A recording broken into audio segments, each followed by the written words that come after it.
29 जानेवारी 2025 रोजी सरांनी पहिल्याच भेटीला आम्हाला समर्थन दिलं की पूर्ण पाठिंबा दिला की तुमचा विषय आहे हा जेन्युइन आहे, सर्व डिपार्टमेंटची चालू आहे, तुमची सुद्धा चालू ठेवली पाहिजे आणि डिपार्टमेंटनी डीजी ऑफिसने तुम्हाला दिलेलं आहे की तरुण तरुण आपल्याला तसे हवेत आणि पूर्वीप्रमाणे परीक्षा चालू असावी. आणि सरांनी आम्हाला तेव्हा पाठिंबा दिला. त्यानंतर जवळजवळ 9 महिने गेले पण सरांना आमच्या पाठीमागे खंबीरपणे उभे होते. तब्बल 3 वर्षानंतर 3 वर्ष हा मुद्दा साईडला पडला होता. सरांनी तो अधोरेखित केला आणि त्याच्यामध्ये बऱ्याच त्रुटी आल्या पण आम्ही प्रत्येक वेळेस सरांना भेटलो की सर असं झालं.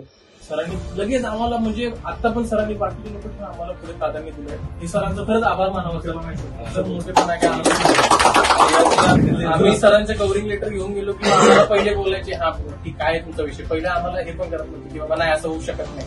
म्हणजे सरांमुळे आम्हाला एवढं आमचा दिवस आमचे जायचे असेल पण सरांमुळे आमचे दिवस सार्थकी लागले. किती मुलांना 60-70 झाला. आणि सर तो सर्व क्राऊड हा ग्रामीण भागातला शेतकरी जो एमपीएससी पुण्यामध्ये येऊन खर्च करू शकत नाही. आम्ही सगळे एका पुस्तकावर पोलीस बदललेलो आणि हा क्राऊड आता सिटीमध्ये राहून म्हणजे शेतकऱ्याचा मुलगा पीएसआय होऊ शकतो. आणि आताच्या कंडिशनला पुण्यामध्ये येऊन अभ्यास करायचं म्हणजे मंथली 20-25 रुपये खर्च आहे, तो परवडत नाही. पण आम्ही कॉन्स्टेबल होऊन आज तुम्ही आम्हाला सोपं दाखवलं आणि आम्ही हरी दिवाळी आम्हाला भले बोनस आहे पण आज बोनस साहेबांचं पोरं पीएसआय झालं तर साहेबांचा फोटो पोरांच्या घरात असेल.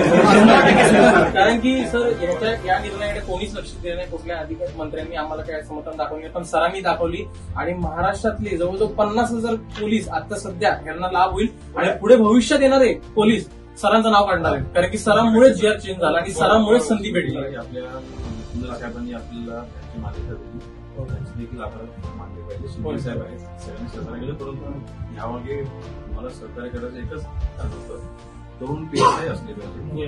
त्याचा जे काही सिनियर त्यांचा काही वाईट इशारा असेल तर प्रश्न नाही परंतु शेवटी न्याय मिळाला त्या दृष्टीने मी प्रयत्न केले. शुभेच्छा सगळ्यांना.